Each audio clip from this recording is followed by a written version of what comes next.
Your Honor, I offer this photograph into evidence. The judge turns to my opponent and says, Counselor, any objection? The defense attorney stands up and says, no objection, Judge. The judge turns to me and says, your request is denied, Counselor. Can the judge do that? I wanted to get in some evidence. My opponent doesn't object. Can the judge deny my request? You want to know the answer? Come join me on this walk through the neighborhood as I share with you the answer to that question. Hi, I'm Gerry Oginski. I'm a New York medical malpractice and personal injury attorney. All right, so here's the scenario. You brought a lawsuit. Let's say you brought a lawsuit against your doctor claiming that he was careless, causing you significant harm and injury, right? And now the defense denies all of your allegations. Well, guess what? Your case goes all the way to trial.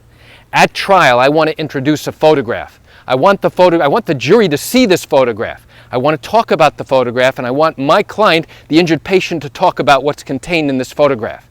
My opponent has no objection to me showing the jury this photograph. I've shown him this picture before. I've disclosed this photograph before. He knows what it is. He has no problem with me showing it to the jury. Now, at the right time, with my client on the witness stand, I ask my client about this photograph. And now I'm asking him information about what's contained in the photograph. I haven't shown the photograph to the jury yet. I can't do that yet until I get permission from the judge.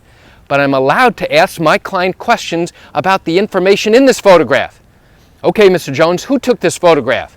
Oh, my wife did. And what does it show? And now he explains what it shows. When was this photograph taken? And when you took this photograph, who did you send it to? So now, after I've asked my client foundational questions, which basically establish who took it, where it was taken, what it shows, and that he has knowledge of what's contained in this photograph and that it's accurate and true, guess what? Now, Your Honor, I offer this photograph into evidence so I can show it to the jury. The first thing the judge does is he asks my opponent if he has any objection to it. In this instance, he has no objection, which means he's okay with me showing it to the jury. The judge, on his own, says, no, I'm not allowing it, Counselor. And I turn around and say, what? Excuse me, Judge? Why not? And now the judge gives me some reason why he believes it's not appropriate to show to the jury. So what do I do in that instance? In that instance, I now have to make an objection to the judge's ruling. Judge, I object. I take exception to your ruling. And you know what the judge says to me? Sit down, Counselor. Your objection is noted.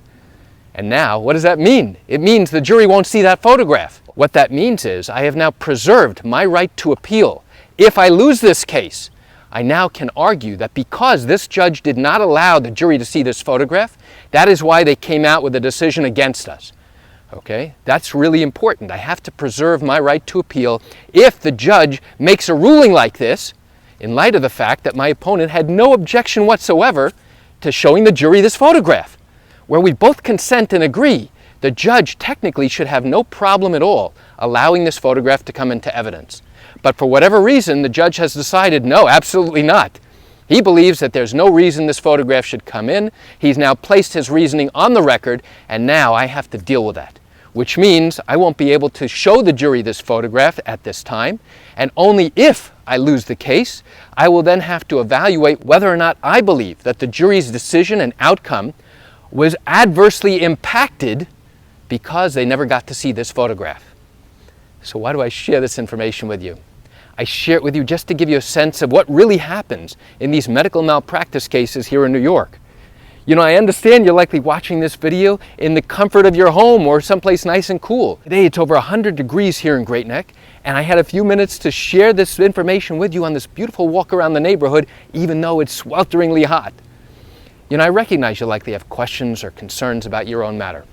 Well, if your matter did happen here in New York, and you have not yet started a lawsuit, but are thinking of doing so, and still have questions that need to be answered, what I invite you to do is pick up the phone and call me. You know I answer questions like yours every single day, and I'd love to talk to you.